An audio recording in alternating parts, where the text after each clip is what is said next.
Hello, everyone, and welcome to the Ella Johnson Show.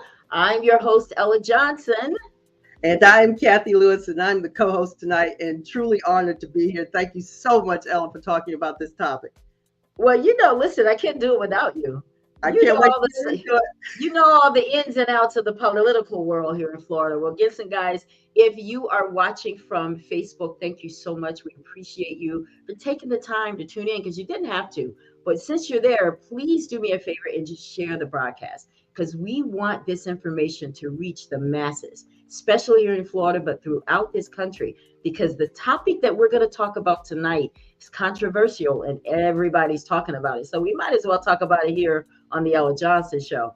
Now, if you are watching from YouTube, we appreciate you so much for coming through that way. And if you're watching from LinkedIn, hello to all of you at LinkedIn. We appreciate that. But if you're over at YouTube, please go ahead and subscribe to my channel since you're already there.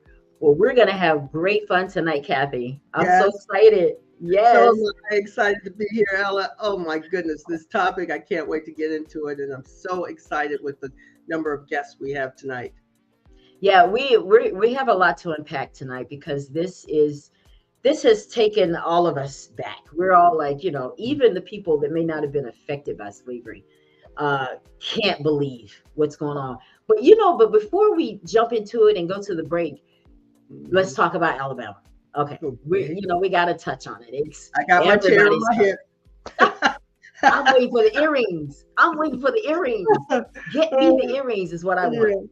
Yeah. But what was your reaction when you saw these things take place? It's a sign of our times, really, and the political world has played a big part in people behaving that way.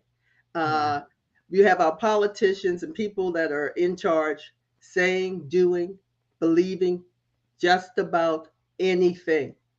We're in this world of anything goes. And now to just go and run off and hit a man that is doing his job, it's just evidence of the problems we're having. Yeah, and I have a confession to make. When I saw the video, I was wishing I could have been there. Yep. Now I don't know what I would have done, right? Because I probably would have ended up throwing myself in the water, knowing I can't swim. I wouldn't have been the aqua woman, that's for sure. Not in that situation. But no, it's sad, but I understood it. Yes. I understood it. I think I'm sad because I hate that it had to come to that. We should have resolved our issues a long time ago. And having someone, people have such problems with authority. And then when you put race in that, it is just exponentially worse at times. And this was a perfect example of that. Terrible. Right. Yeah. Well, guys, this wonderful woman sitting next to me, I know you guys want to know, well, who is she and where has she been and what has she done? Well, listen, she's done a lot. Okay. She is amazing. I met Kathy in 2018 when she was running for Florida Senate, and I went and interviewed her. She welcomed me into her home. I met her family, and this is our first time seeing each other since then. It's been too long, Kathy. It's just been too long. I mean, we've chatted and stuff, but yeah, first time we've seen each other. But let me tell you guys who this amazing woman is. She has been married for 31 years just last week. She has two beautiful daughters. She graduated from Johns Hopkins University. She is the CEO of Future Proof Atelier. She is the CEO of My Life in My Pocket. She is a disability rights advocate. She's a writer, motivational speaker. 2018 and 2020, she was the Democratic nominee for the Florida State Senate District 20. That's amazing. That's amazing. She is the former chair of candidate recruitment and training for the Florida Democratic Black Women's Consortium. Welcome to the Ella Johnson Show, Miss Kathy. Oh my goodness. When I hear you read that, I'm like, who is that? Who is she talking about? But I was talking about a very amazing person who I could not do this broadcast without. And well, you so readily accepted, and I'm just honored. absolutely. I mean, Ellen, like you said, in 2018, you came all the way over, and I was a brand new candidate, and you did not hesitate, you and your daughter, and came over and supported our campaign. It was just, I am forever grateful for that. So anything you ask me, I will do, and I will be there. For Okay, sure. now you know. That's some tall items, so I don't know. I absolutely mean that though, because we don't forget the people that help us. Oh wow, that's beautiful. I love it. Well, listen, guys, we have a lot to unpack. I have a lot of guests here tonight. We're just gonna go there. That's all I'm gonna say. Well, listen, we're gonna take a short break, and when we come back, we're gonna jump in to this conversation about the Florida commentary on blacks benefiting from slavery. What do you think? I know you guys have heard about it, but listen, we'll be right back. Don't go anywhere. Right back.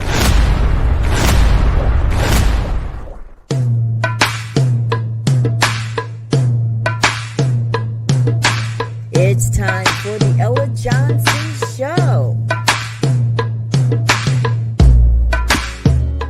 I'm so excited that you've taken time out to tune in to the Ella Johnson Show. I hope you enjoy the broadcast. So sit back, relax, and I'll see you at the end of the show. You know, one day someone asked me, Ella, why do you do talk shows? Like, why is this so important to you? I said, because I want people to know that God does use us. Because sometimes things don't happen to you. They happen through you.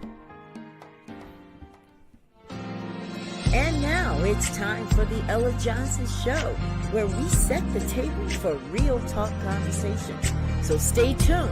It's all coming up next. The Ella Johnson Show.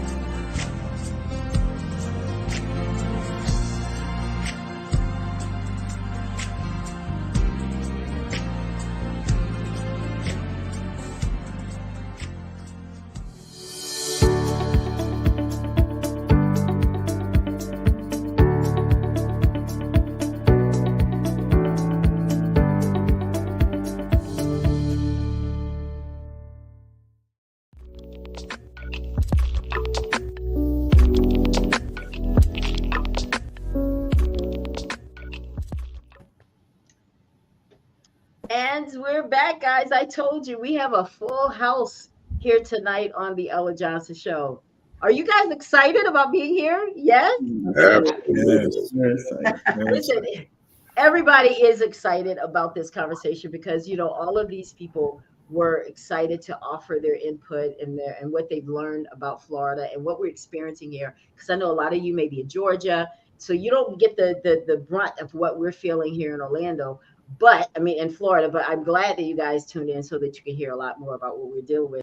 But I want you guys to meet my guest. If you're just tuning in and have no idea what we're talking about today, well, today we're going to deal with did blacks benefit from slavery? Now, you probably already know the answer to that, but we're going to dig and unpack a lot of things that's going on right here in Florida. My first guest, Miss Kathy Bell. Yay! She's just so full of life. And, I love educators because I just could listen to them all day because they have so much knowledge and they've seen so much more than we have. But Miss Kathy is a graduate of University of Florida. She spent over 30 she spent over 30 years, guys, as a Florida educator. That is amazing. I bow to you. because there's no way in the world I could have done it. I can just tell you that right now. But I'm excited for you. She didn't just teach history, guys. This is amazing. This is why she's going to be so beneficial to this broadcast. She didn't just teach history, but she was responsible for setting up the curriculum for history classes. That's amazing. So we're going to get a lot of information from her tonight. She is a lifelong resident of Florida. She raised 6 children with her late husband. Sorry for your loss. And now 13 grandchildren. She was raised in the 60s. So she is very familiar with the struggle. Yeah, she's familiar with the struggle. That's why she is a civil rights activist, and she is against racism. So welcome to the Ella Johnson Show, Miss Kathy. Thank you. So happy to be here. I'm honored to be on your show. Well, listen, all week, Kathy has just been sending me stuff. And she is just like, listen, she's got a lot going there. Mr. Paris. I'm ready. Is it Patty? Should I say Patty? Or should I say Paris is fine. Or should I say Mr. Peterkin? Okay. Well, he has been a catalyst for positive change in the Orlando community by bridging gaps between the Muslim communities and others. He's been nurturing relationships that defy prejudice. He is a chaplain, an activist, a tastemaker. He's going to tell you guys what that is. But he has served as a narrator for 6 documentaries. Now, through his narration, he has helped foster deeper understandings among diverse communities and audiences. Welcome to the Ella Johnson Show. And you guys are going to see why his voice. It is my pleasure to be here, Ella. Thank you so much. Very kind. You have always supported me, Paris, and this is our first time meeting. So I just want to say thank you. You have no idea how your comments and your support of what I post has meant to me over the years. And this isn't just a 2 or 3 time. It's every time I put something out there. So I just want you to know that I do see it and I do appreciate it. I'd like you to know that I'm not wearing your sweater because I outgrew it.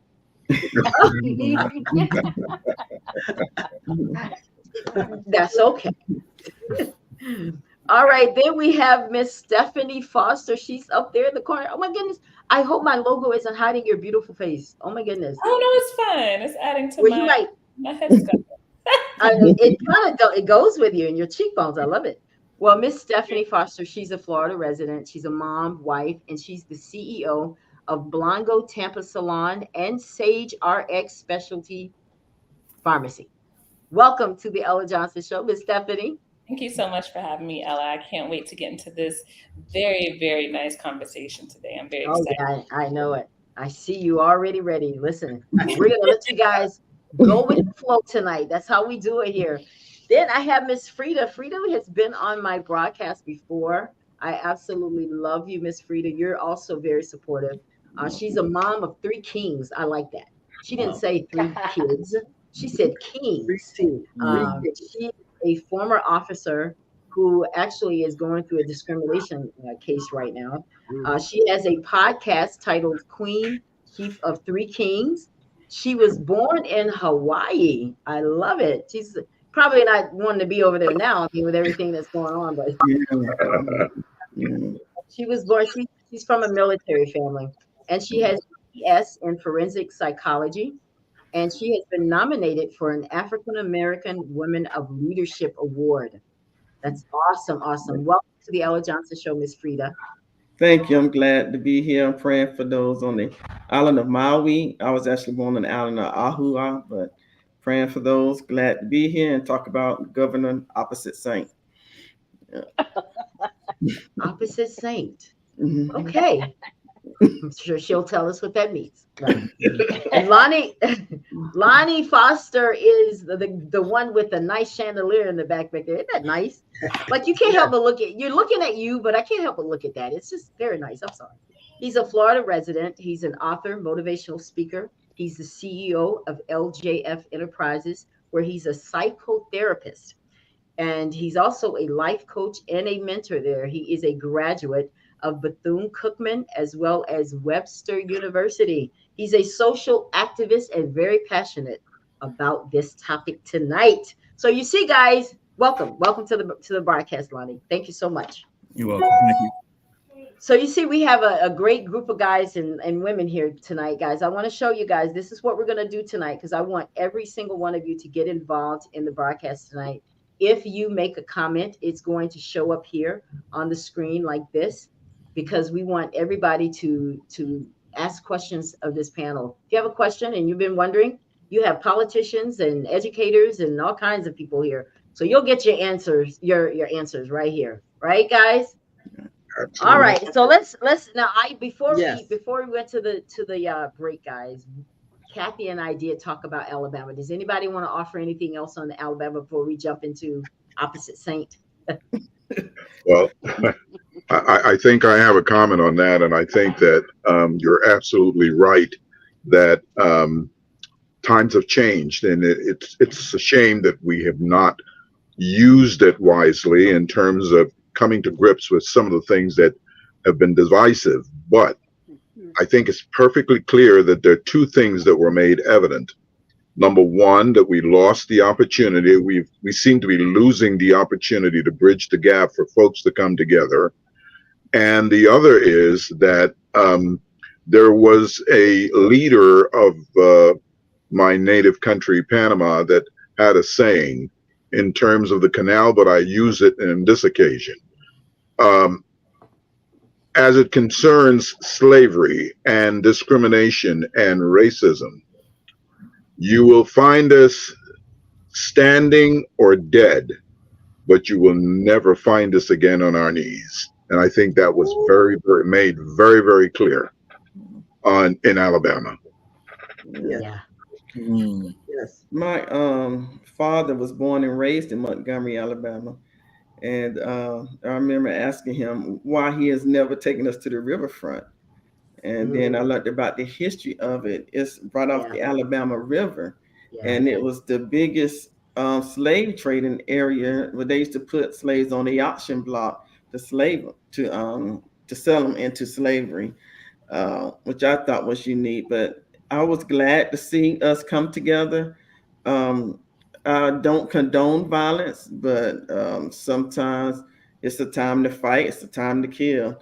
But I was glad to see us come together. But I would be more happy if we could come together and vote and get In other ways, I agree. right. Yeah. Yes. And not let that be a one-time occurrence, right, Exactly. Kathy? We wanna keep the momentum going, right? Yes. Absolutely, because it's hard when I think about, and I love what you said, Frida, about people coming together. It's not necessarily an appropriate way, but something obviously had to be done. I mean, this gentleman's life was literally being threatened. So someone had to intervene, and probably the only way to do that was with violence.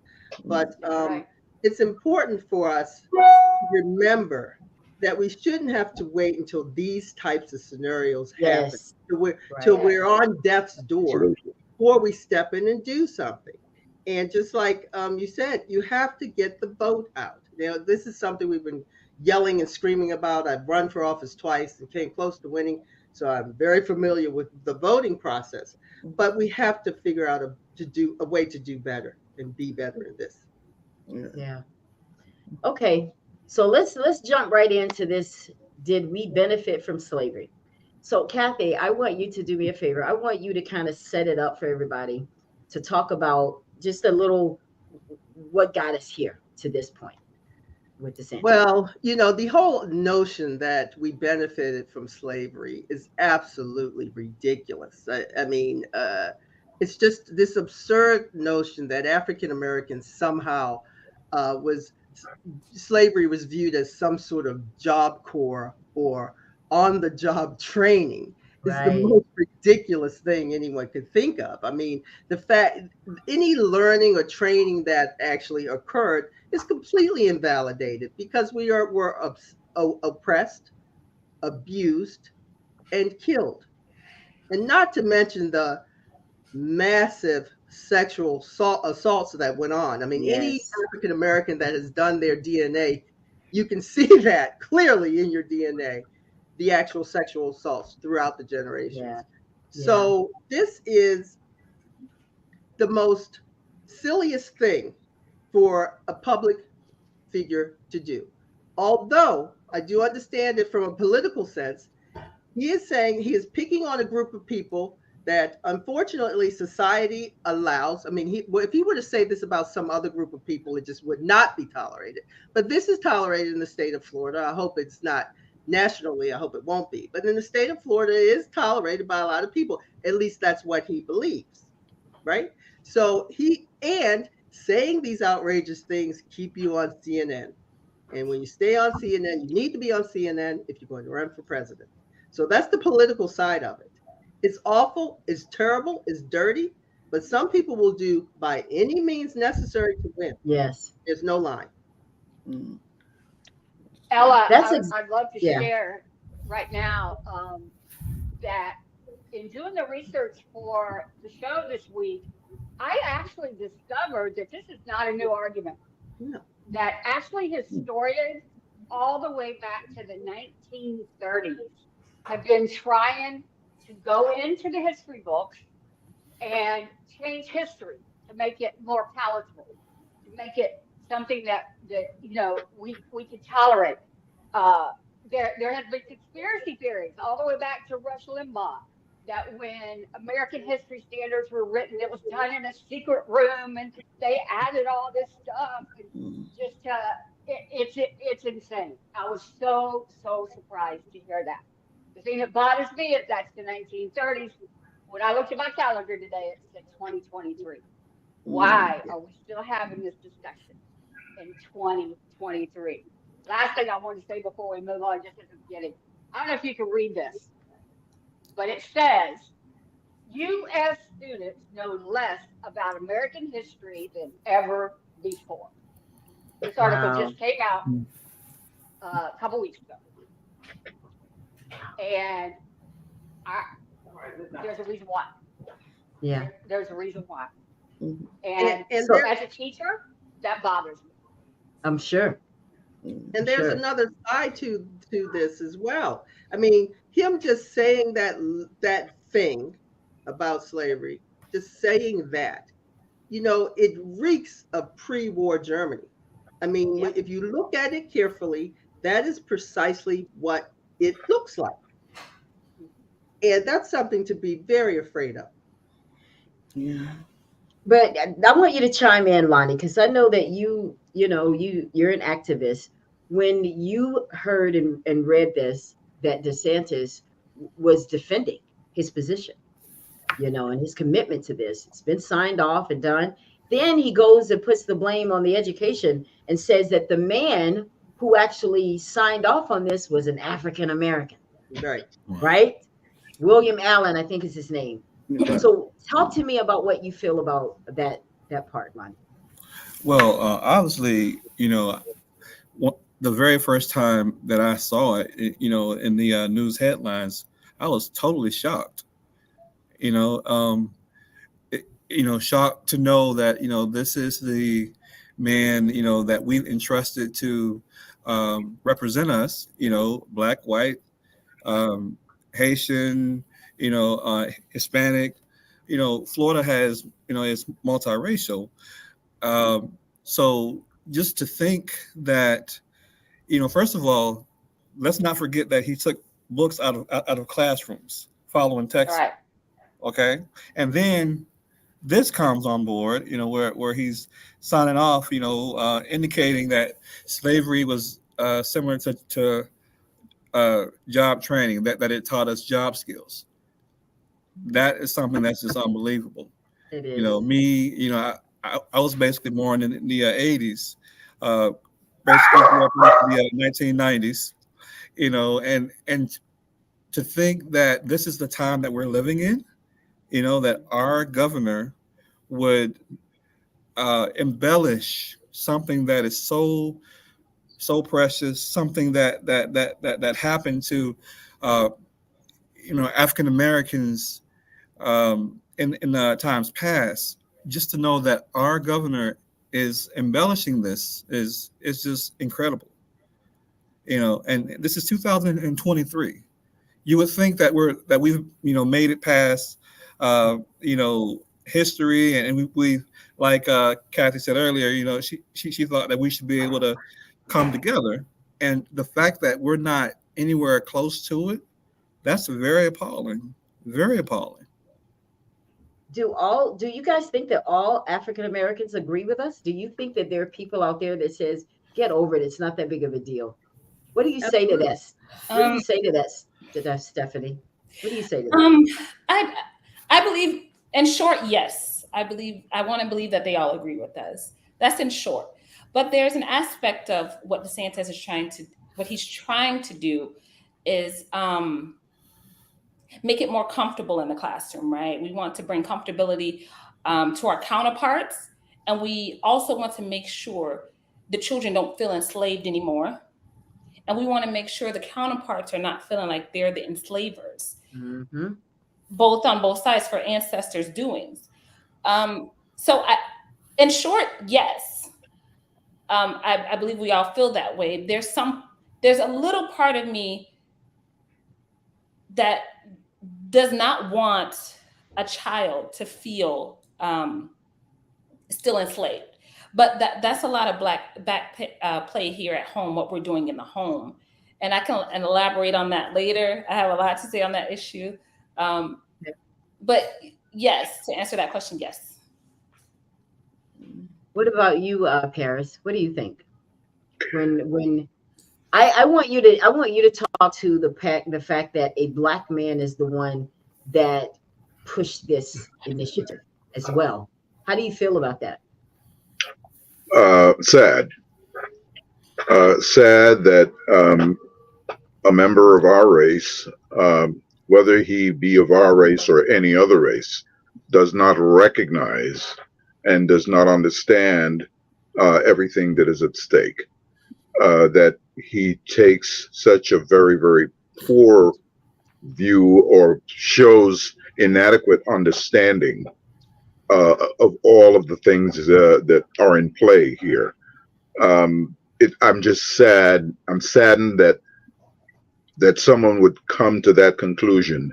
You know, it somehow, and I have to make a biblical reference here. It feels like 30 pieces of silver, and I'm just reviled by that. I'm just very, very, very saddened by that. And you know, Paris, you're right with that 30 pieces of silver. As a lot of time, you know, there is internalized racism. I suspect this person has some of that. I mean, I don't know how you could even be in that position without it. And then it's very self-serving. And after having ran for office, I ran for Senate twice. I called every Democratic senator. Only 2 were willing to support me. And I talked with some, and they said this very thing: I can't support you, Kathy, because I have a business and the Republicans support my business. Oh, and I said to them, you shouldn't be in office. And I slammed the phone down on them. This is a common thing. And when we get back to the politics of all of this, I know firsthand that the Democrats are just trying to save themselves because there's so much fear. Now, I'm hoping that, you know, we have Nikki Fried now, who's the chair of the party, that things will begin to change. But I have firsthand knowledge of the attack that I received because I wasn't part of a small group of people. I'm an African-American woman that would potentially bring out votes, and the party was completely against, simply because, obviously, I can't be controlled. I say what needs to be said. And that's why I love you. That right there. Yes. And then, so all of that politics. So going back to that gentleman that signed off, of course he signed off. I'm not surprised at all. They're all signing off to some degree, because or he would be fired like the prosecutor was. You don't get in line. It's a route. I would gladly. I would be like, yes, fire me. May you do it again. Do it better this time, because I welcome it. Because if I know that I'm doing something in integrity, I'm definitely not worried about getting fired, especially by him. You know? One of the things that we were thinking about back in 2020, I can't remember the number, I may not have it correctly. We needed 4 senators to tie the Senate. And if you get control of the Senate, you can stop some of this crazy that's going on coming down from the governor's office, right? Well, the party wasn't interested in doing that, not interested at all. So it all goes back to who's to blame. Also, I like to think about how, yes, he's doing this, saying these things, implementing these policies, but the people have voted, and the people, I mean, we're on this show. I don't see anybody marching or outrageous, just a little bit, but there's no big thing happening against this. To your point, Kathy, also to Parrish, for the gentleman that signed off, and for DeSantis to even bring up the fact that, you know, he's also African American, it brings us right back to our point, right? Yeah. We are still mentally enslaved, and that's why he signed off. Do you understand that this runs deeper than the surface of, I'm going to remove the African American history from Florida schools? It's deeper than that. He just showed you by using one of your own to put on that same pedestal. And I hate to say this, but you told me I can say, be very yes. This is very similar to using a house Negro, and you put them to the forefront, and you say, control them in this way. And now when I go to respond to the backlash I'm getting, the first thing I say is, oh, well, their great Black man did this. He signed off on it, so it must be right. No, it's because we're still mentally enslaved. 85% of us in some capacity are still mentally enslaved. That's the only thing that would allow you to do something like that. This reminded me of when they say that we sold ourselves, you know, from the continent of Africa, we sold ourselves to the white man who came up on the boat to take us over here. But I don't think the issue is selling ourselves to each other. But the issue is that we had somebody who wanted to purchase us. When they first came over here, wanted to build this country called America, they brought prisoners over. The worst white people they could find, they brought them over. They didn't put them into forced labor. They gave them jobs. They could have did the same thing for us without kidnapping us or anything like that. But instead, if slavery was a benefit to anybody, it was a benefit to this country. This country wouldn't be what it is today without our ancestors being forced to build this country or risk being lynched. So if it's a benefit to anybody, it was a benefit to America. Here I am again. You said lynch. So to your point with lynch, I want to call your attention to the Willie Lynch letter. And the Willie Lynch letter, he stated that we were enslaved 300 years plus after our enslavement. You see that now still playing out. So how could this be a benefit when Willie Lynch went to other slave owners and taught them how to raise and break slaves, right? So that even if you were able to escape slavery, which we have been, you would still be mentally enslaved and be able to be controlled. So I should have put that in the chat so that we can post it for the viewers. But if you haven't read, that's okay. You can always do it later. You can always do it later. So because we want to throw all the information for you guys to read, because that's another thing we have to do. We have to educate ourselves too, because nobody's just you got to get out there and find it. But you said something that was interesting, Frida. You talked about the white people, because now, Kathy, you're the educator here, and all of you guys probably know this, but weren't there what you would consider white slaves too, but they called them something else, indentured servants or something like that? Indentured servants. Yep. That was part of the justification for why it was okay to have slavery.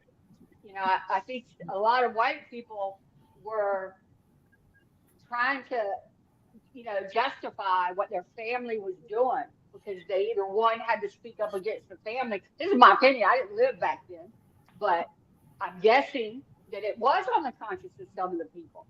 And so they invented rationalities, you know, for why it was actually okay.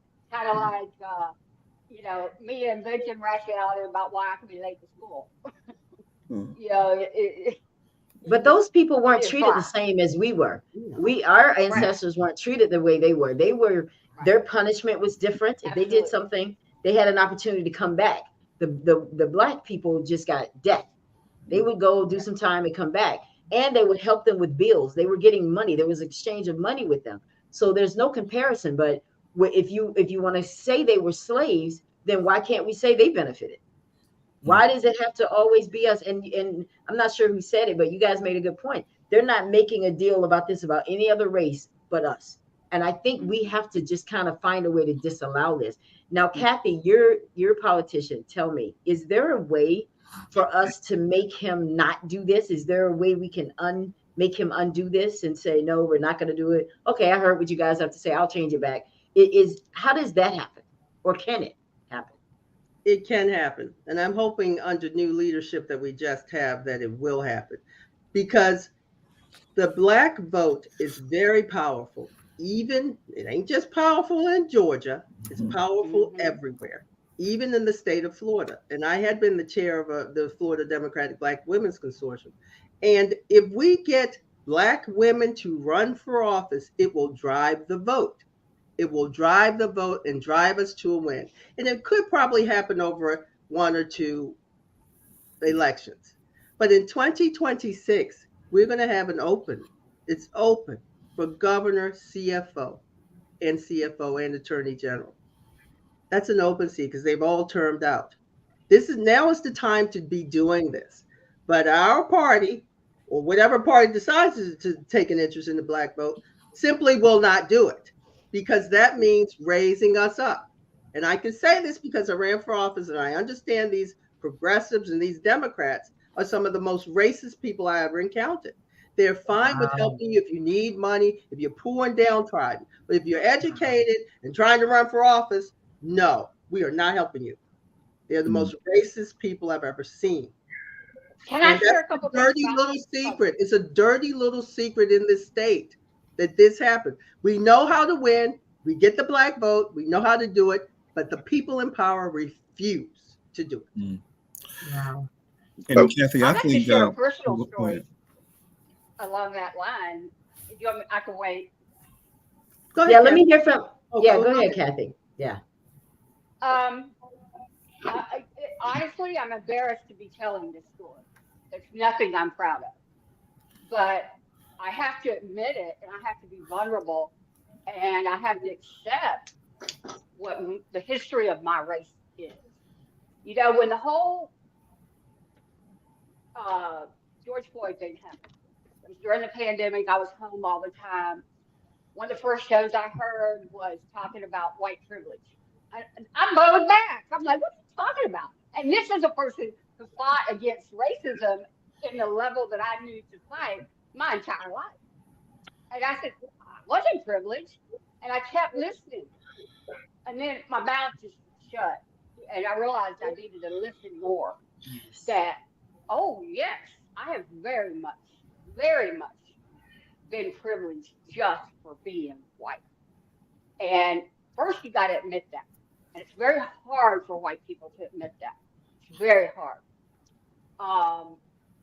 The other thing that I was going to say along with, so I went through a whole transition thing during that time where I said, I had to look at myself.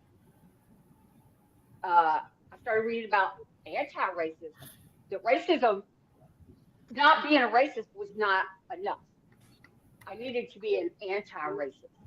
It was not okay to sit in a room and hear someone make a racial joke or comment and me not say anything.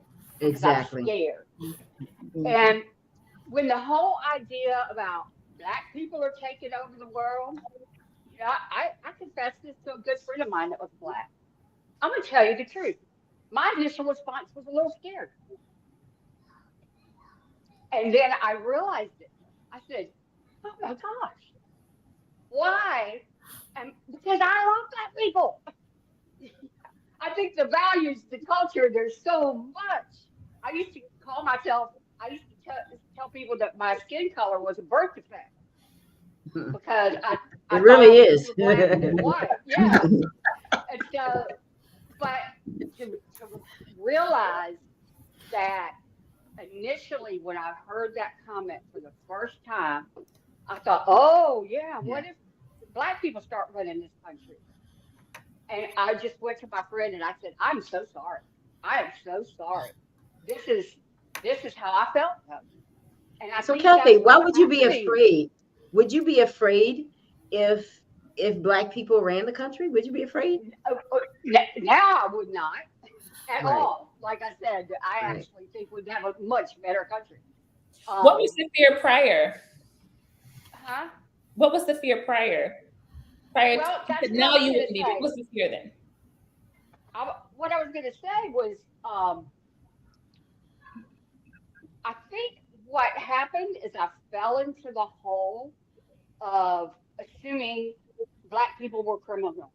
You know, there's more Black people in jail than anywhere else. Well, now I understand there's a reason for that. That's a systematic reason that white people have developed an entire prison system just to Slavery. incarcerate. It's slavery Yeah. is what it's called. To make it Yeah. legal slavery. Exactly. Yeah. And so that when you're growing up white, you know, you hear those things, and you hear a statistic like, well, most of the fights in our school are Black kids. No, most of the fights we talk about are Black kids. You know, Yeah. and there's just a Exactly. lot of little, and that's what I had to come to realize, that little comments and innuendos. And that's why I said I'm still working on not being prejudiced myself. Because if I, you know, see somebody that looks intimidating walking down the road, just because they're Black, I have to say that's insane. And I'll go up and say, hey, how you doing? You know, and get to know them. To fight. So let me ask you a question, Kathy, and I think this is important for everybody watching as well as the people here. Who initiated violence into this country? You know, I've thought that too. And I honestly, the Europeans, if you go back through history, are very violent people. And in the name of Christianity, they killed many people, burned many people at the stake. There has been and that's what I've come to the conclusion, that it's really, again, I hate to say it, my ancestry, you know, it didn't come from other cultures. It came from the white European culture that at some point, I don't know if it's because of the royal system that they have or the monarchy or what, but at some point it became very, very acceptable for white, rich people from Europe to just treat people any kind of way they wanted to. And that's why history is so important. They disagreed with them. And Kathy, I have to applaud you. Thank you so much for saying exactly how you do it. Because most people are too afraid to do that. And exactly. It's time for us to look inside at what we're thinking and feeling and question it. And so many of us don't do that. We think that thought is something, if you have the thought, that it must be valuable or real or worthy. That's right. Every thought is. In fact, most aren't. Right. So I applaud you for that. Thank you so much. Absolutely. But I think this kind of brings us back to the statement I made at the beginning, and folks will look at it or listen to it and say, well, that sounds kind of drastic, but it's not drastic, because there are a lot of folks in this country right now that see the parallels towards what we're being driven, or what we're going on to. And it seems that there are folks in this country, and the rhetoric that they offer, that says, well, you know, our ideal time was back in the 50s when we had this and we had that, and white picket fences and so forth and so on, and fun with Dick and Jane and so forth and so on. Yeah, great.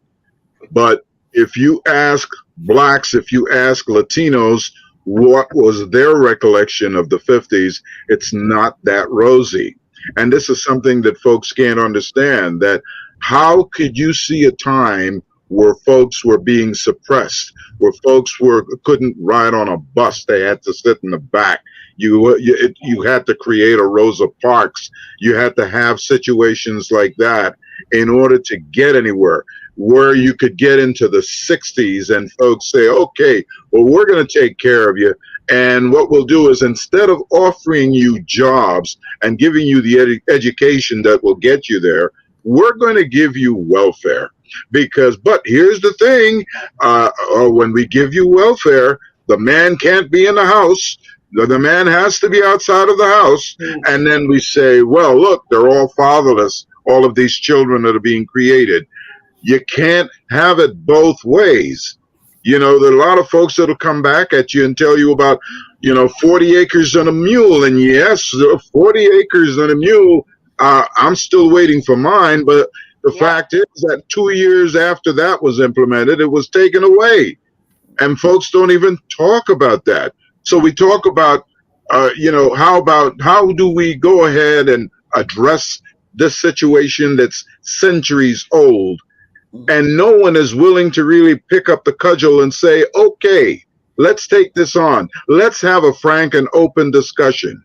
It's not being done. And this business about, well, a little boy in the United States can grow up to be president. Yeah, only if his father's a billionaire today. That's the only way it's going to be done. That's right. This reminds me of Black Wall Street in Tulsa. They just dismissed the case from the last two remaining survivors. They dismissed it with prejudice. It's just crazy to me. And Freda, we have to go back to the politics of this, because these decisions are made by the people that are elected and in charge 9 times out of 10, or appointed by those who were elected. And people do not understand that your elected officials have a very strong influence in your life. Absolutely. I mean, it is, from how you go about getting your driver's license and having to show 5 different pieces of things, that is decided by your legislature, to what books you read in school. It's political. And I think that society, well, maybe Floridians don't quite get that. And they think it's something happening over there and it's directly impacting your day-to-day life. But how did it become political, though, Kathy? How did DeSantis get involved in what's being taught in the classroom as opposed to the educators? Why are they making that decision? You know what? That was my question. And when I read the headline, you know what I wrote on Facebook? I was just so just angry that was going to be our standards. On Facebook, I wrote, I would like to see them have shut my mouth when I was teaching history and tell me not to teach these things. Yes. Those things. That's how we got there. That's how we got there. Nobody was going to tell me. In fact, to be honest, when I was teaching history, American history, it was early 80s. There was still a lot of pain in the Gainesville community about forced integration. And when I started teaching about slavery, a lot of my Black children said, we don't want to hear that because it hurt. And as a white person, I was like, but if you don't hear it, we'll repeat it.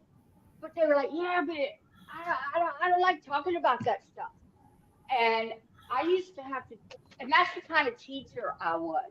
I used those opportunities to teach the youth. Yes, it is painful, but if you don't address it, if you don't look at it, if you don't believe it, we will turn right around and do it again. And never in my wildest thoughts back in the 80s, when I was saying that to those students, did I think I would be sitting here right now in front of you, literally repeating history.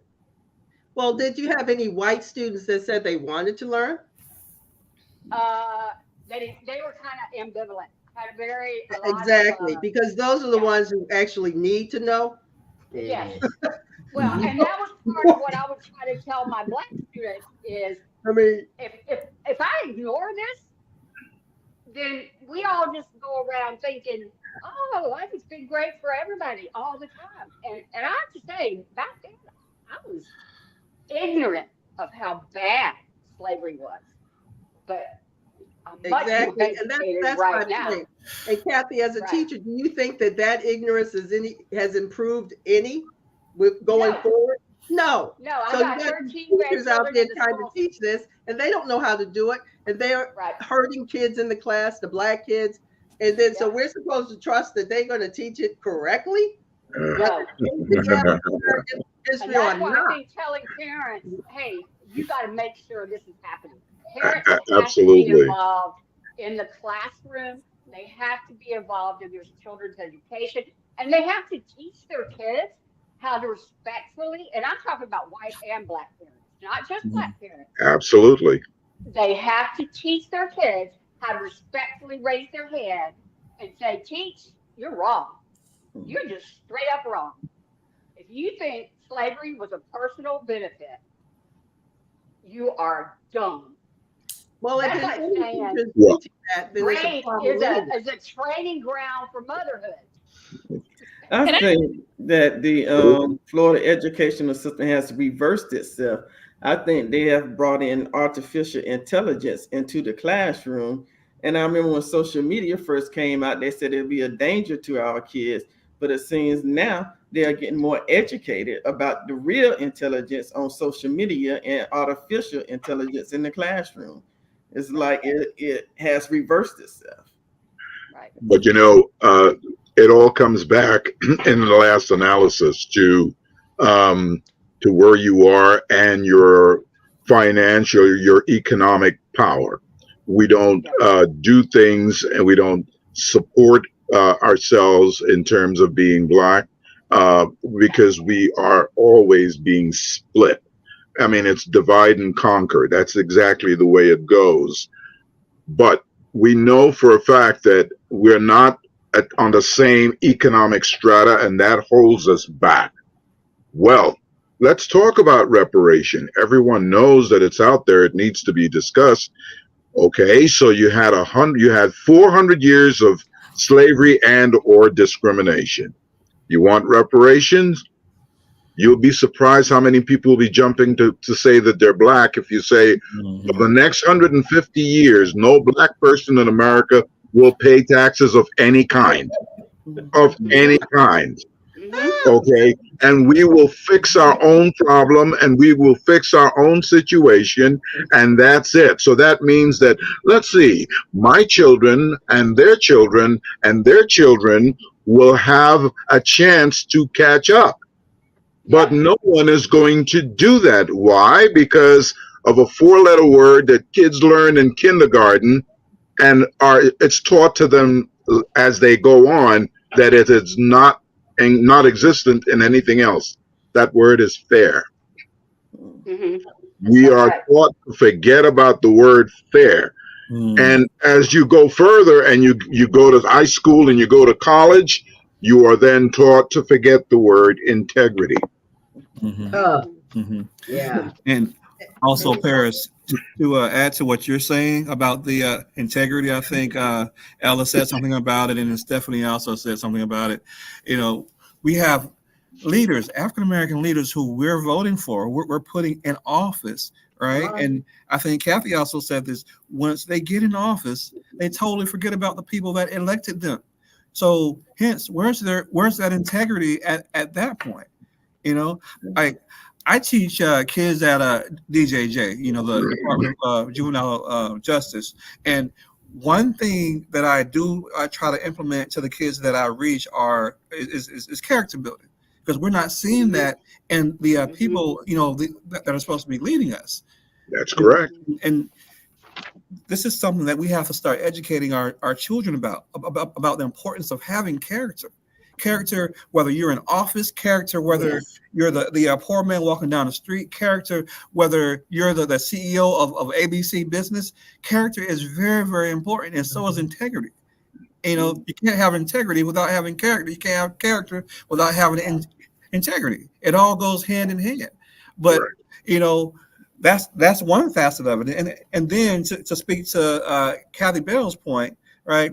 A lot of our Caucasian counterparts, they're dismissing, facts about slavery.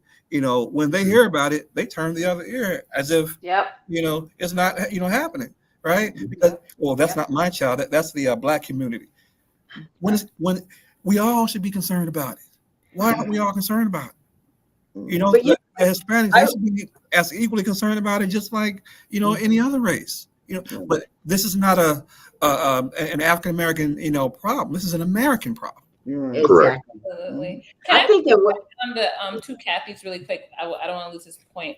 When you guys are talking about in the classroom with the student, you have a Black student who doesn't really want to hear about it because it's so painful for them, and then you have a Caucasian student who probably could care less. I think it's very important that this history is taught for those two reasons. Number one, both students are coming to the classroom, whether we like it or not knowing much about African American history, including Black kids.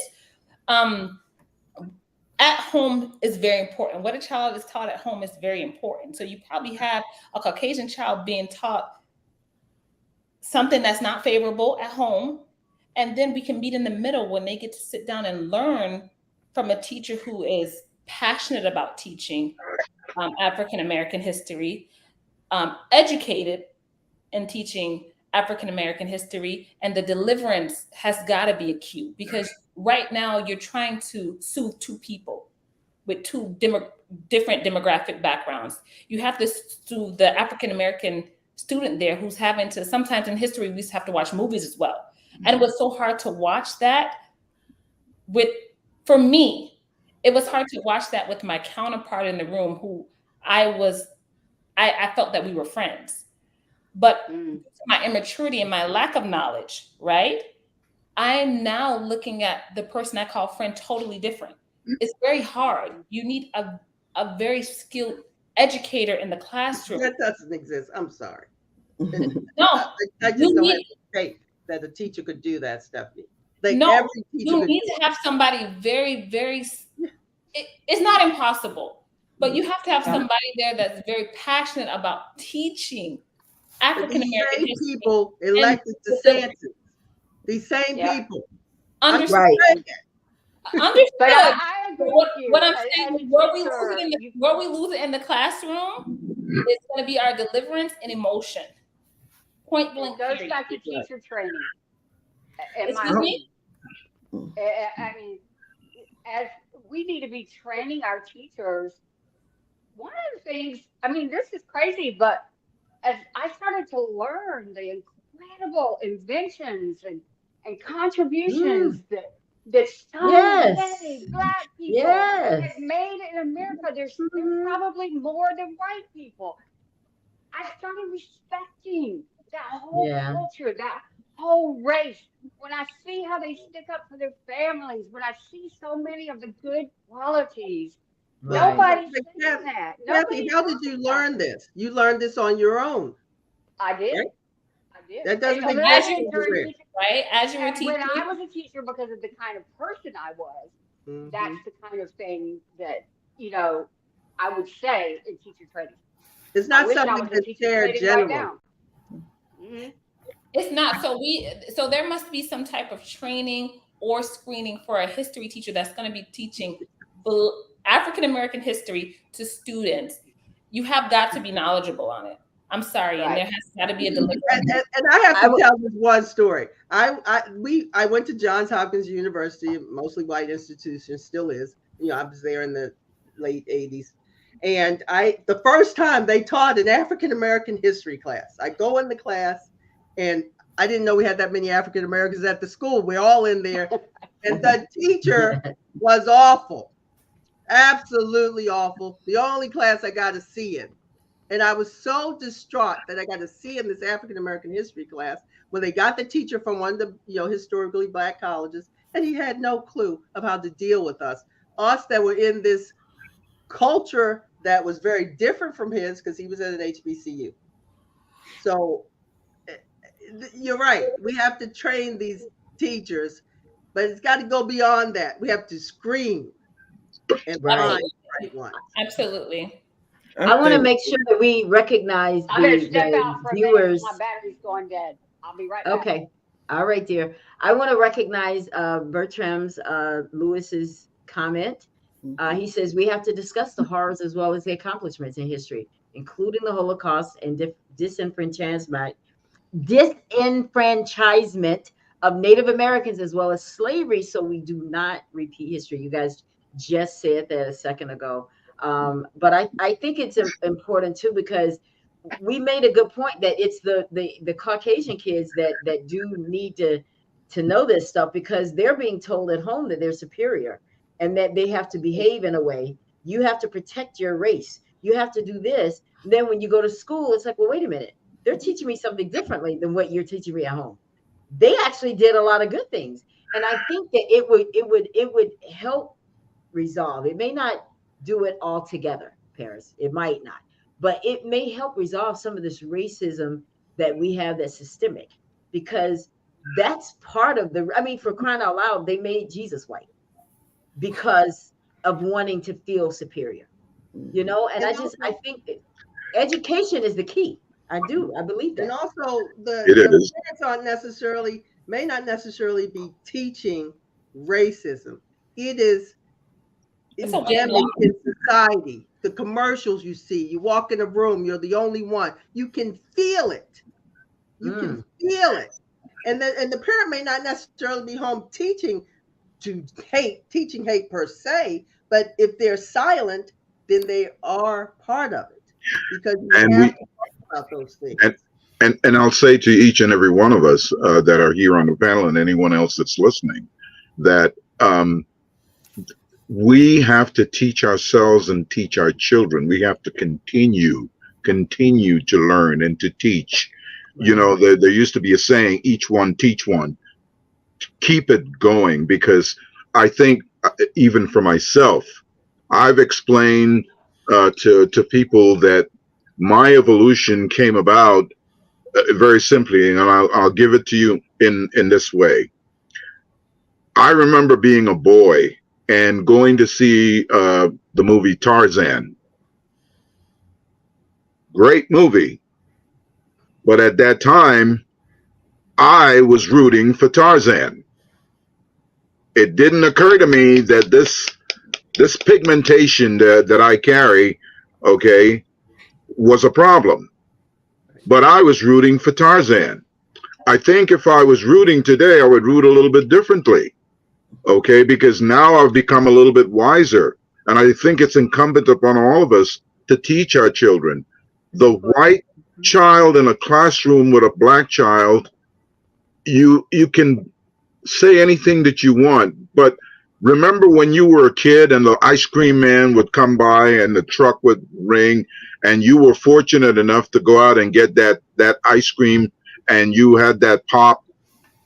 When you saw someone else that wasn't as fortunate as you, as much as you cared for them, you liked that lollipop and that pop in your hand because you had it. You were fortunate enough to have it.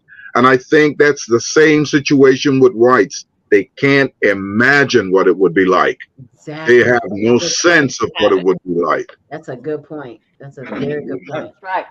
I want to go back to something, because I want to get back to the issue with DeSantis. And this one's for you, Kathy, because Tim Scott, he is a Black Republican, disagreed with DeSantis. The guy what's his name? The guy that's our representative here in Florida, Byron Reynolds. McDonald. Is that his name? McDonald. Or Reynolds, yeah. Reynolds or something like that. He also disagreed. Now, I want to read what Tim Scott said. What slavery was really about was separating families, about mutilating humans, and even raping their wives. It was just devastating. People have bad days. Sometimes they regret what they say, and we should ask them again to clarify their positions. It's like, I want to disagree, but I'm going to be safe. Absolutely. I don't want to piss anybody off. So why am I going to be excited that because he's Black and he's a Republican that he's finally saying something that I'm not impressed, is my point. No, and it's not an impressive thing he said. If he did I disagree, that did something, but they don't do it. And it's not just Republicans. I want to make that clear. Right. Democrats are equally, which is even horrible that way. They it's all that incomplete legislator is completely dysfunctional, completely. So he's thinking, I mean, you could get You won't get selected for the really good committees if you push back too much. You might get an office somewhere nasty. They won't put you on a calendar and tell you when a meeting's happening. All kinds of crazy goes on. And if you are not a strong person internally, you can't handle it, so you crumble like that. And 99% of them are like that. So my thought was we need to clean house with them all. That's so disheartening to hear, though, guys. What does that make you all feel to hear what Kathy just said about these elected officials that are trying to get the highest office in the land? How does that make you guys feel? For me, I mean, is it disheartening? Absolutely. But I've had several conversations with Kathy about this, and it makes me feel empowered after you get to the emotion of it, because once you have the knowledge and you know what's going on, you know how to position yourself and move forward. And it's a dirty little secret, because when I initially ran in 2020, a reporter called me and heard that the party wasn't helping me. He said, "Are they really not helping you?" I said, "No." Well, I mean, the shit hit the fan. The party leaders called me. They called my donors, told them not to give them any money. I didn't care. Okay. And they I didn't get elected, because if I had, I'd have held them hostage for every single thing they did. And so yet, right along that line, secret nobody wants to discuss. Correct. Have you ever heard anything like this? No. I think for all of us, we all understand. For example, if you go to an airport to get on a plane, there's signs all over the place that say, if you see something, say something, right? Okay. Right. Well, shouldn't it be that when it comes to the treatment of post-slavery blacks in this country, if you see something, do something. Mm-hmm. Yeah. Do something. I'd like to share another personal story from my campaign, and it's right along this line of what you're talking about. Ella, you mentioned that I wrote curriculum. I wrote American history curriculum. This was back early 90s in a county down south. So as we were writing the American history curriculum, my husband and I discovered that actually when Columbus landed, there was an entire nation of people called the Taínos, 3 million of them, that he pretty much wiped out. I mean, today I think they're finding of course, yes, blood. yes. But here's what happened. We wrote it into the curriculum. The guy that was over the Social Studies department that had hired us to write the curriculum said, absolutely not. You will not put that in there. And, we were making good money writing that curriculum. We both said, you know what? Then you need to find another author, because we will not attach our name to lies. Because to not put this in there is refusing to accept history. And I just think it, we kind of like you said a bit ago, Paris, teach one to one, everywhere you go, at church, at home, in the grocery store, at parties, we got to start doing it one to one and just speak up and don't be afraid what the repercussions are. And I like what Bert Lewis just commented there about the person that's running as a Republican. And because I don't think what DeSantis is doing is going to play very well nationally. I'm hoping.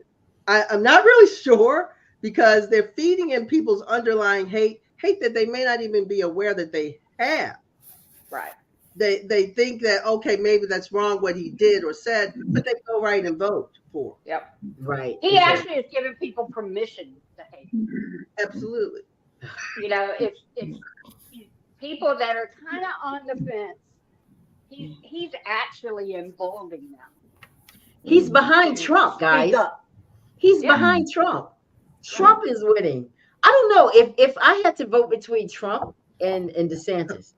Ooh. I would move to the Caribbean. But I would like to get back to what you said about Tim Scott saying maybe Governor opposite Saint need to clarify himself. Even if he did clarify or try to clarify, I wouldn't be able to hear the words that are coming out of his mouth because of his action. And as far as the teachers having passion, I believe most teachers start teaching with passion. They become teachers because they've always wanted to become a teacher. But once they start looking at that pension going down, then their passion level goes down also. And also, I don't think we should vote for people just because they're Black or African American, because as we can see with Clarence Thompson, absolutely forgot that affirmative action is what got him into his position. Now, I heard a saying, I don't know if it's true because I've never slept white, but I heard a saying that you can't sleep white and think Black. So maybe that's why he made the decision that he made as far as affirmative action. But I think all of this could resolve also if we start by making Jesus Black again. The problem is the white race think they're superior because they're looking at a picture of a white Jesus. When we all know, according to the Bible, that's not the case. I've never seen a white person with skin that's copper and hair as wool. Well, I want to talk about what you said, Frida, about looking at who should run and what they should look like. This is all part of the sort of dog whistle way they do things. The white Jesus, even you can talk about the Band-Aids are different now, but that's relatively recent. The things you would see on TV, some movies still kill the Black person first in the movie. That still sort of happens. All these little kind of dog whistle kind of things, and they affect your children. Exactly. And you may not necessarily even be aware of it as a white person, but these kinds of things are happening, and they still happen. I mean, my husband and I, we look at the entertainment industry, and Bertram Lewis is my husband who's making these comments, by the way. But we look at the entertainment industry. I was going to say that.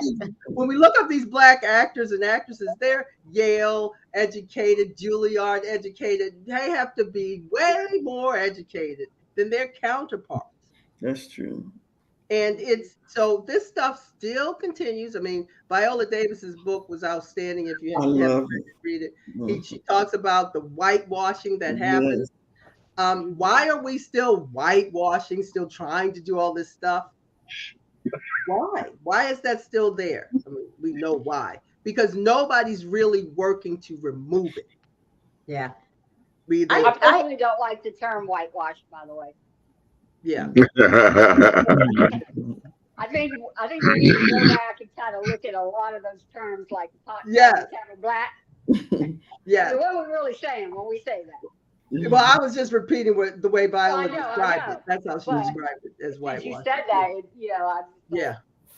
Do you guys think that a part of what's happening in our country with the narratives is because this country doesn't want to relive what it really did with the Declaration of Independence and all of these little secrets that people don't know about, how there was a Declaration of Independence that was drawn up. There was an initial draft and it involved slavery, and they took that out and reissued it. And these are the kind of things that people don't realize. And I think that America doesn't want to take a look at itself.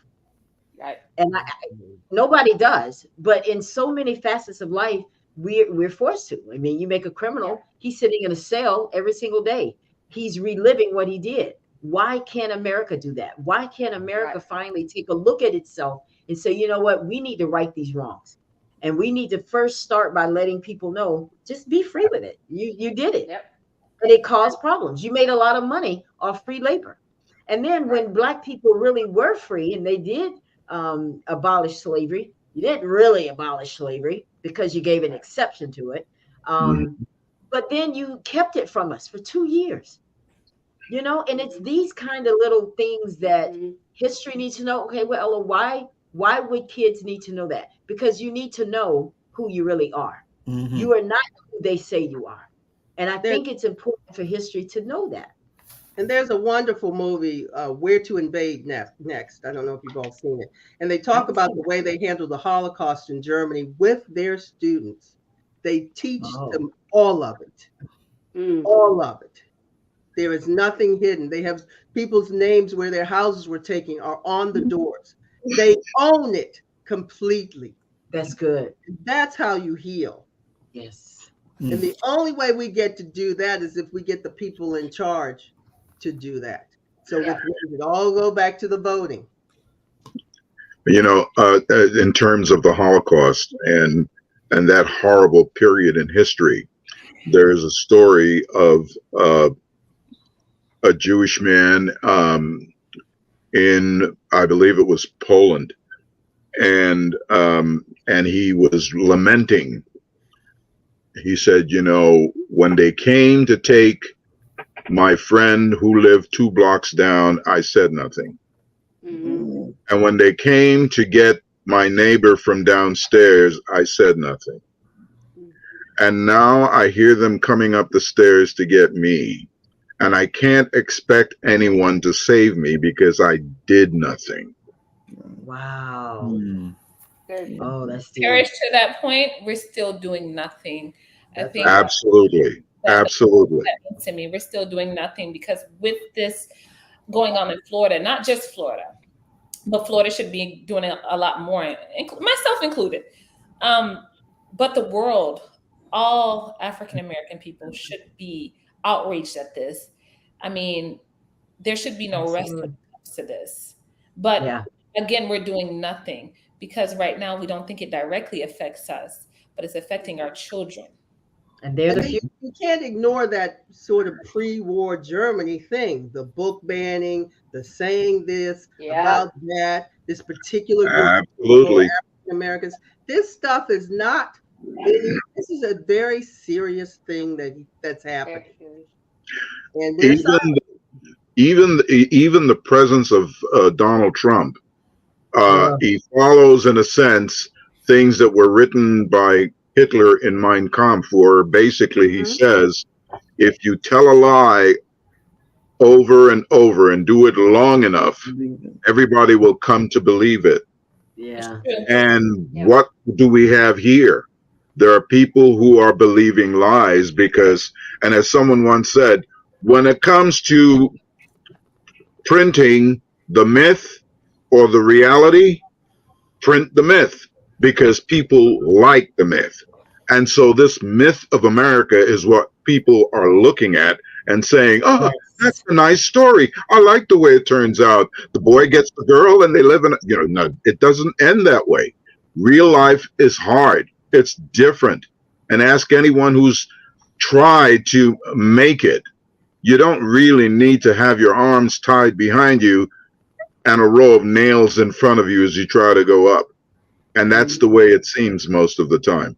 No one wants to hear that Thomas Jefferson was a great man, agreed, and that he died and didn't free his slaves. No one wants to hear that. No. But you know what? Everyone needs to know that. That's right. Because he was not a saint. So who among us is a saint? None of us. But at least let me make my mind up. Let me have the knowledge by which to weigh and judge each person. Don't just give me the namby-pamby stuff, Exactly. And that's why the classroom is so important. And when you see wrong, and we know what wrong is, now many of us will ignore it, but we know what it is. You have to speak up. You have to do something. You have to say something. Right. There's somebody that's saying right now, Kathy, okay, I hear what you're saying, Kathy. You want me to speak up, but what if it costs me? If it costs me my job? What if it costs me? Then what? You'll get a better job. It's going to pay my bills. You have to. I really want you guys to answer that, because I want to be able to, for people to get something out of this conversation. What would you say to them? Things are never as bad as you view. When you stand up, most of the time it is respected. Right. I never got anything horrible happen to me for speaking up when you're speaking about the right thing. It takes a degree of confidence to do it. I am aware of that. That's why people like us on this panel have to do it for others. We have to run for office. We have to write the letters. We have to do that because not everybody can do it. But you can't live in fear. That's just general. Preach. Right. Preach. If it's wrong, you need to say something.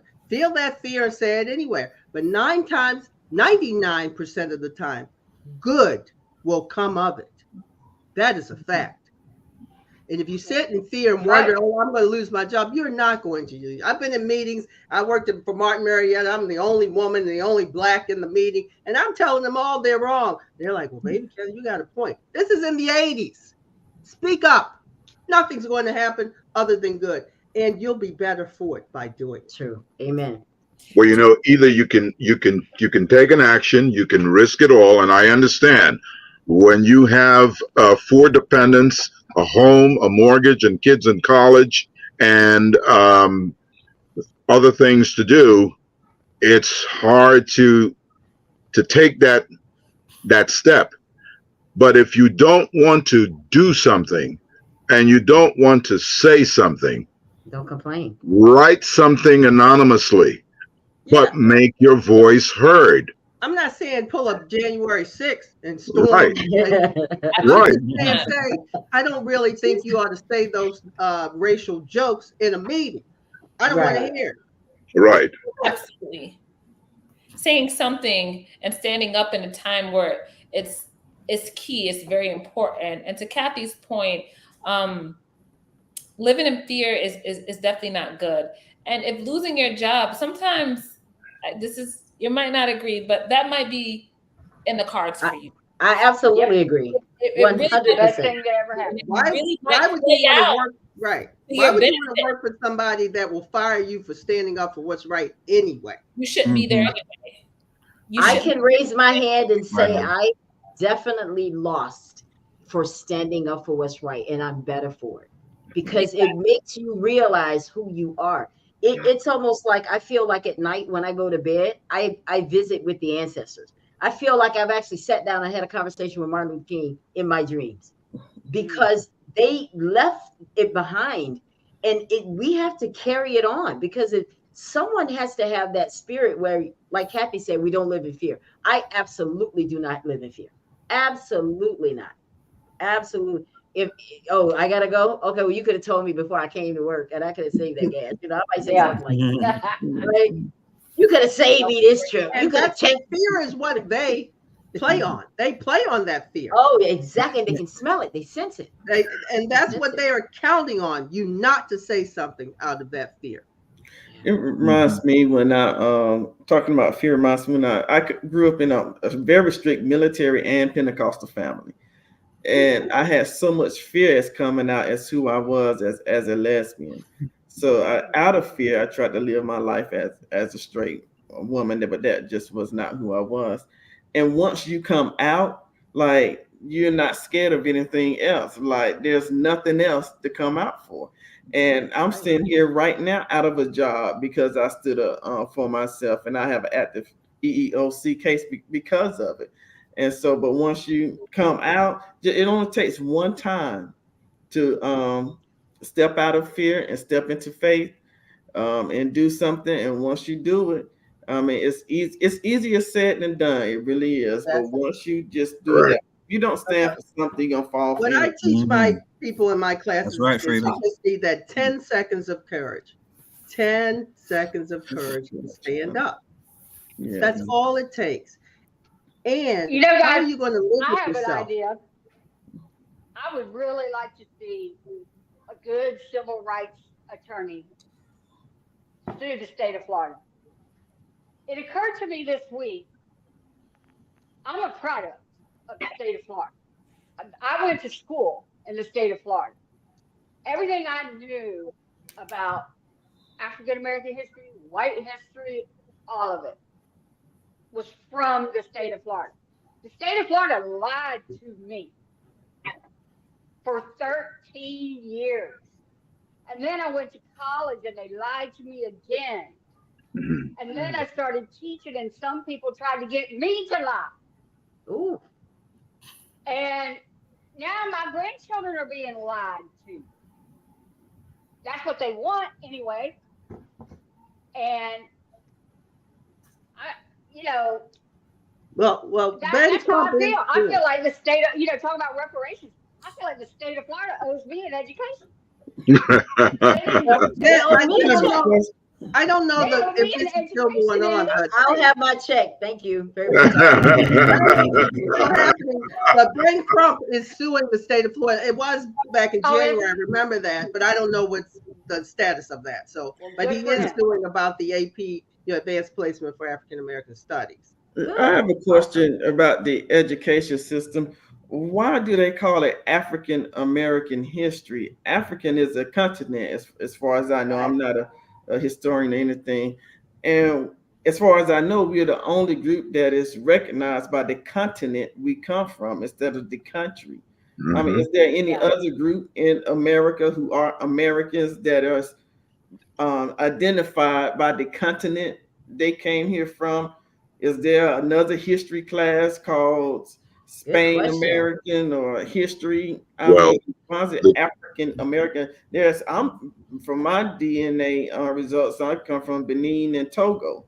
So am I Benin American, Togo American? Even though I've never been there, I would consider myself just an American. But I know we're a long way from everybody just calling themselves that. But I'm just curious where the African American come from.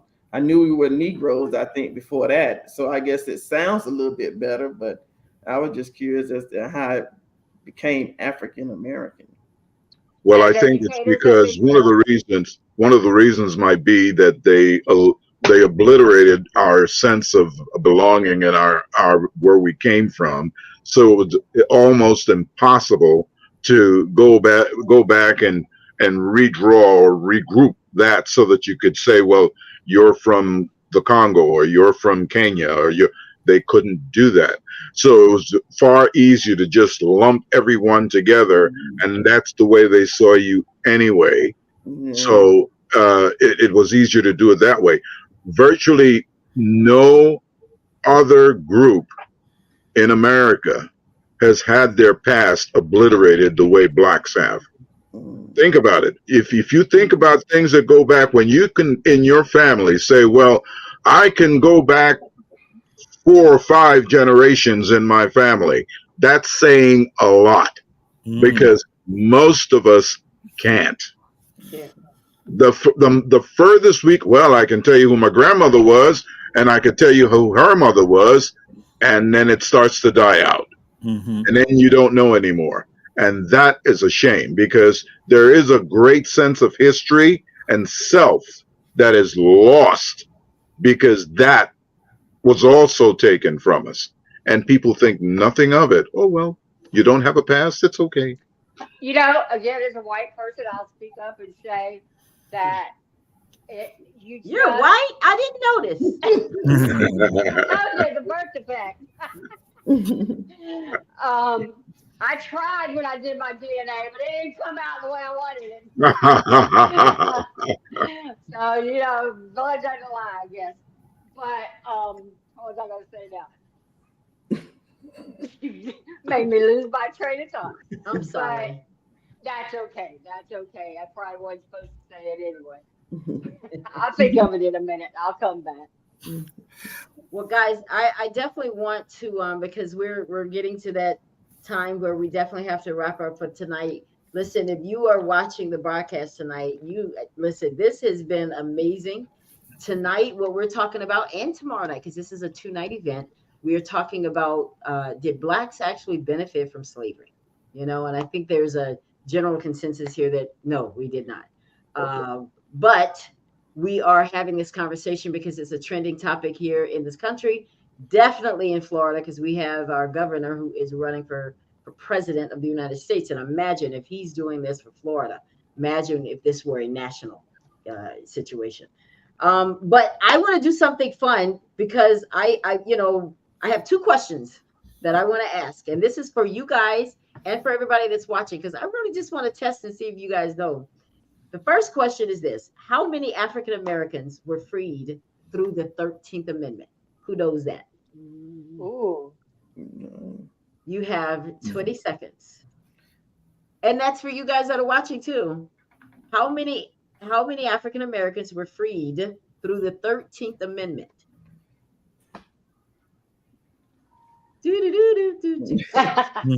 Are we still free? I mean, Yeah. Well, you know, that was a thing that I was definitely going to bring up. Ella, can I phone a friend? No. Was it Lifeline? I was wondering who was going to think of that. No, I just want to see if you know. I did Google it, so I cheated. So I'm not going to say. I thought you have your husband comment. Since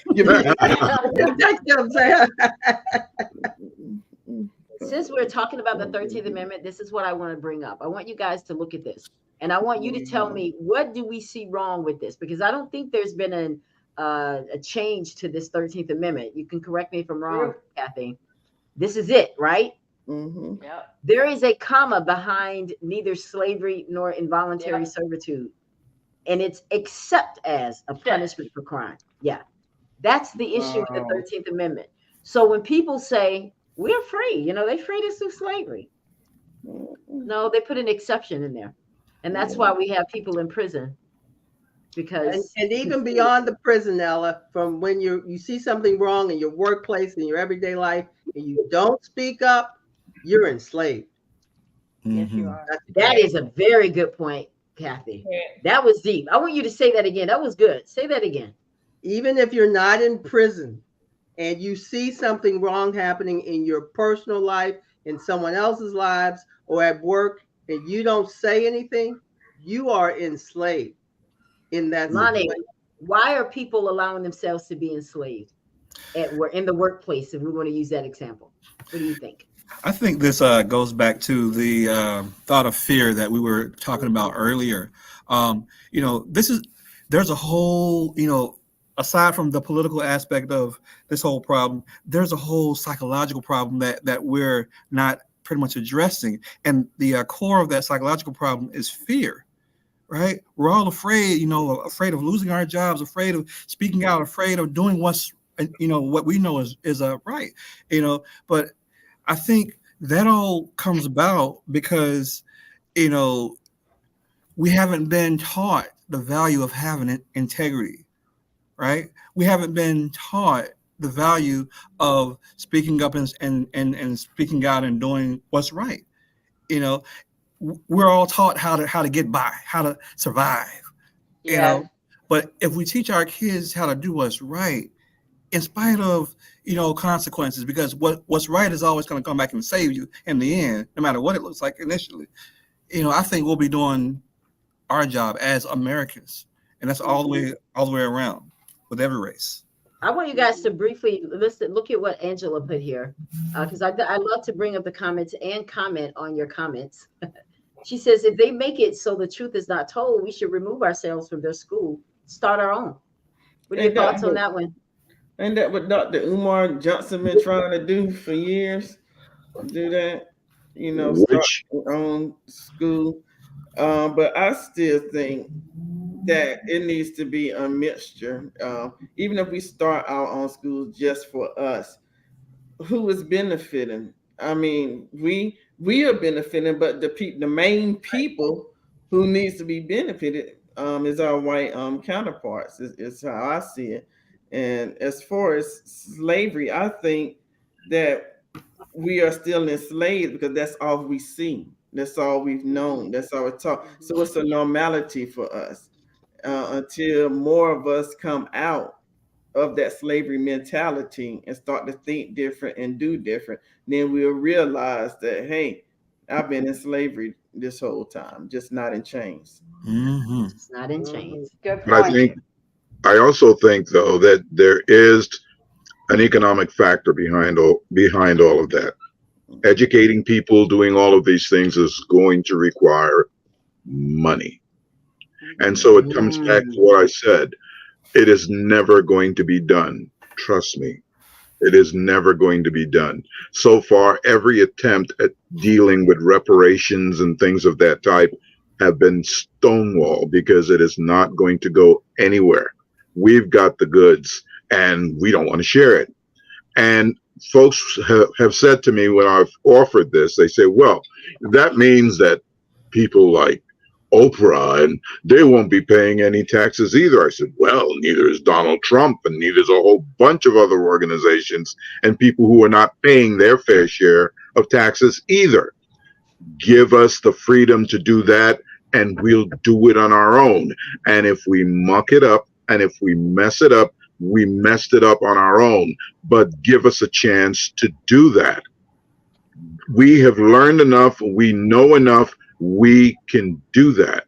And we can take care of these things because it's the economic part that keeps us always as chattels to what we're doing.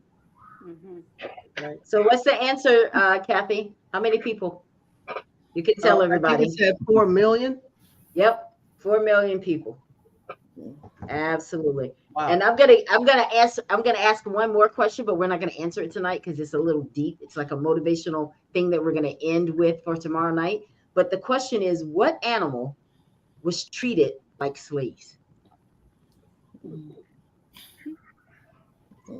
Look at Stephanie. She's just itching. Well, go ahead, girl. Go ahead and say it. Per the Willie Lynch letter, they use horses. Okay, that wasn't the one I was thinking about. Okay. But that's good too. Per the Willie Lynch letter, they use horses. Well, I would say the mule, since they were willing to give us one. They're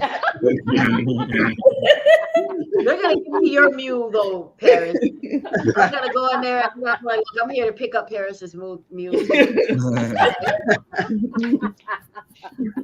What? I want to check. You know, I can't do anything with a mule. I wouldn't even know what to do with it. Ella, have you any idea what 40 acres and a mule would be worth from then till now? No, what would it be? Go pick up your check. give every one of us that check, and we'll be fine. Either that. That's right. Yes. Yes. So I want you. I mean, you know, I know we're joking about that a little bit, but what was the story behind that briefly, Paris? The 40 acres and a mule, because some people may not know. Well, a lot of this was done, from my understanding, primarily in Georgia, and after blacks were freed, Okay, there was a general, I think, that came up with this idea, and the whole idea of the reparation, it wasn't even called that. Was to go ahead and give the families 40 acres and a mule. And in fact, it was discussed that as we were moving west and further west, that we'd be able to do this. This would be easier. We'd give everybody 40 acres and a mule. Well, it didn't take long for folks to realize, and they were thriving, and they were working the land and doing quite well. And apparently they did too well for others, and they said, nah, we can't do that. So 2 years later, they changed the laws and took it back. And that was the end of that. Yeah, that would be some good homework for me, but I actually think that it had something to do with Abraham Lincoln getting the North to kind of I don't know. I need to do some research, and then I'll tell you. There it is. Your answer for us tomorrow night, Kathy. Yeah, there you go. Bring it back. It's even more than what you just said. I think it was a way to manipulate the Civil War to come to an end. But we'll see. Angela said something that I think is very true too. She said they're afraid that we would dominate. And the reason I'm not saying I don't know exactly what her context for saying it, but I know for me, it's because of the Nat Turner story. That is a story that lets me know that we can stand up and it's feared and looked upon. They fear it. And it was actually Nat Turner, the one who caused Caucasians to stop teaching slaves how to read and write. Am I correct on that one, Paris? Or yes, Kathy? Yes, yeah. And it's also true that this fear. I mean, all you have to do is look around you today. You have folks coming from all over the country trying to hit our shores, but no country is more maligned than Haiti, simply because they had the temerity to have Toussaint Louverture battle the French, the Spanish, the British, and keep Haiti free. And they imposed upon them a debt that was absolutely unbelievable, that they had to pay almost in perpetuity, if you want to look at it that way. And this country is so maligned that they can't run themselves. There's so much corruption. And I laugh when I hear that, because the reason I laugh is because if we take a look at our politicians here, who as soon as they're elected, their job number one is to start working on being reelected. Why? For a job that doesn't pay that much. There's got to be other perks in there. I'm no dummy, but I can figure it out, and so the corruption is also here, but it's done in a different way. We do it the civilized way here. We don't just walk in and take the envelope. We do it a little bit more civilized here. And I think that to that extent, Madame, who runs for office and bravely braves all of these things, wonderful for you. But maybe you just don't play the game right. And maybe you just refuse because you have too much integrity. He does. And there's no use for you in this particular set of circumstances that we face today, with the people that we face today. And there's a way to overcome that. You just keep there is. And you keep pushing, and you run Black women in every seat that you can find. That's the way to win. Before we get out of here, I definitely want to make sure everybody comments on David's post, because that's what this show is about tonight. And I welcome all comments. But tonight we were asking the question: did Blacks benefit from slavery? And David Allen says that slavery made us strong, both physically and mentally. So that is a good thing, he says. If he really believed that, Mr. David Allen, would you, if you could be a slave today, would you like to do that? If you really believe, because there are easier and better ways to your children enslaved. There are easier and better ways to become strong of mind and physically than to be a slave. I'm with that. Yeah. Absolutely. You know what? I wouldn't stand up. Put a positive spin on it. In the present time. I tell you what, me standing up when I was writing curriculum to my boss and saying, I won't do this, made me strong.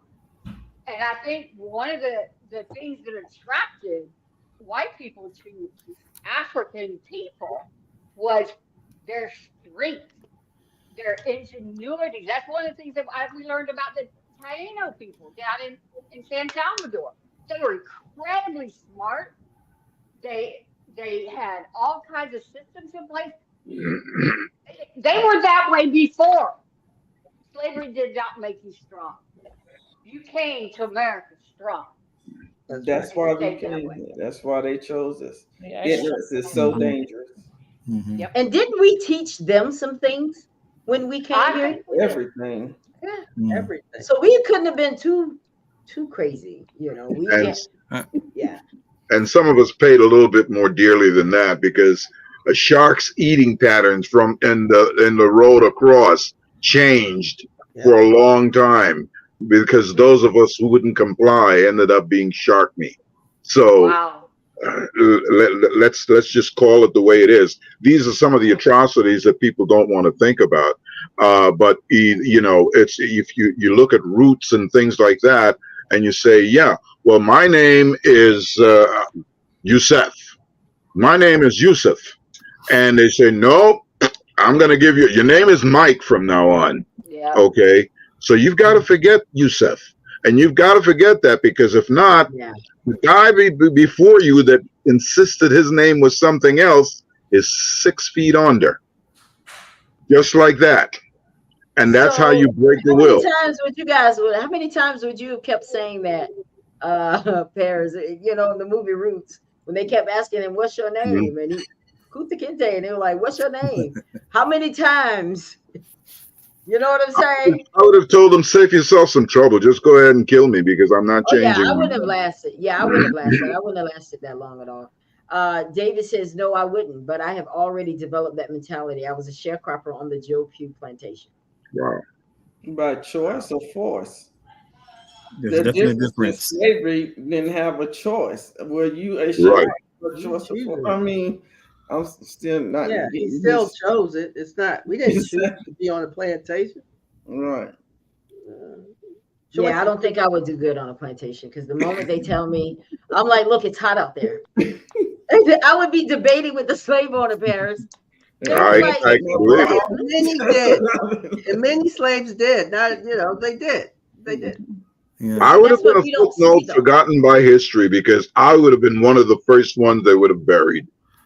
That's if I would've been made right the beside trip you. across. I could have probably been shark meat also. So And then also, I- guys, I think that what people tend to do with the concept of slavery is that they take all of the parts that they feel, quote unquote, feel are beneficial, and they blow that up. But they don't absolutely.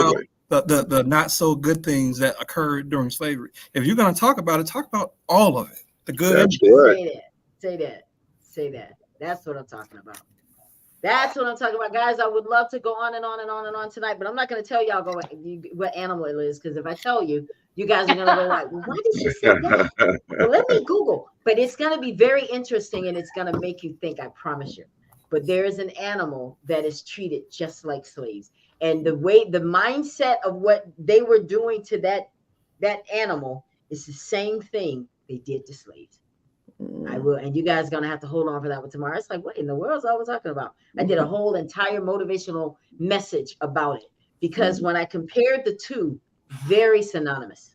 So I'm like, you know what? We're gonna bring that up on the show. But guys, we got to get out of here because I'm gonna actually do this. I'm gonna rebroadcast this for you, so we can, people can watch it who missed it. But I'm gonna rebroadcast the show. But we will be back tomorrow night, guys, for this part 2 of this show. We may have to do this. We may have to revisit this because I really want to talk to this group about what we can do to affect change in this. I don't want for it to end here. I don't really know what we could do. I don't know the political side of it, what we could do, who we could talk to, what we could get started. Can we get a petition started? Is that something that you do with these types of issues? But I don't want it to end here because one of the things that we talked about, if you know something, do something. You see something, do something. Well, we see this. What are we going to do about it? And I'm talking about there's going to be a change that has to start right here on the Ella Johnson Show. Right, guys? Right. Y'all have anything y'all want to say before we get out of here? I have one thing I wanted to add. It's Yes. a scripture from Paul. Paul references the good fight. Okay. 2 Timothy 4:7, where he says, I fought the good fight. I have finished the race. I kept the faith. I have kept the faith. Fighting the good fight of the faith is also about perseverance and continuing, even when the road is hard. Ooh. Love it.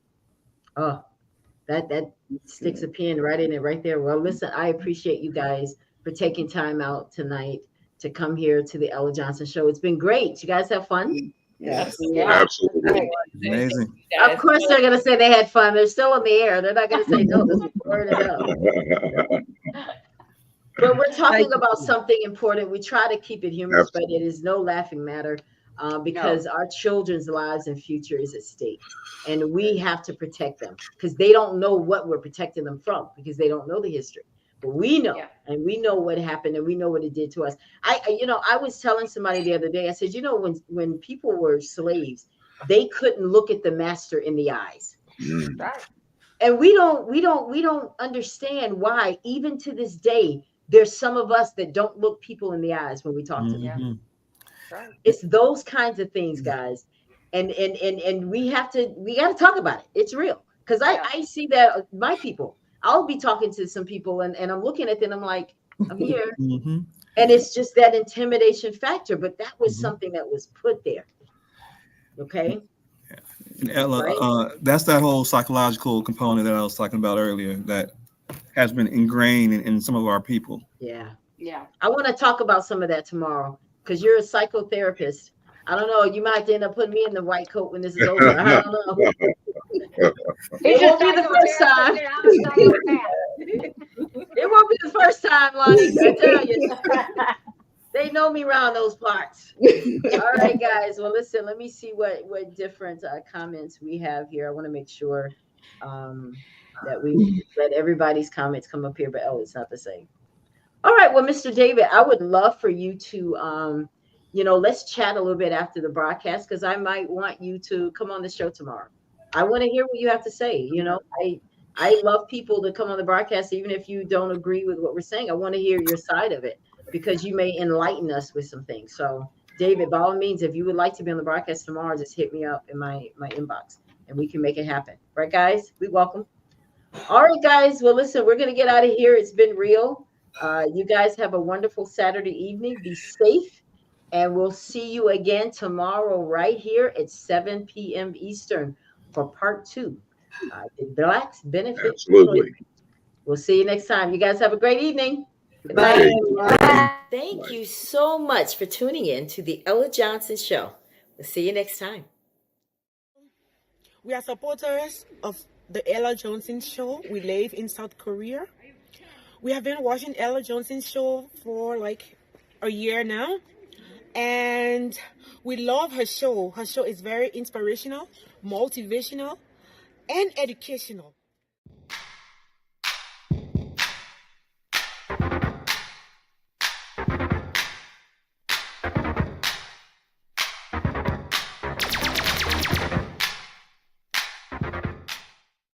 If you would like to be a guest on the Ella Johnson Show, send an email to theellajohnsonshow@gmail.com or send a text message to 407-334-6997.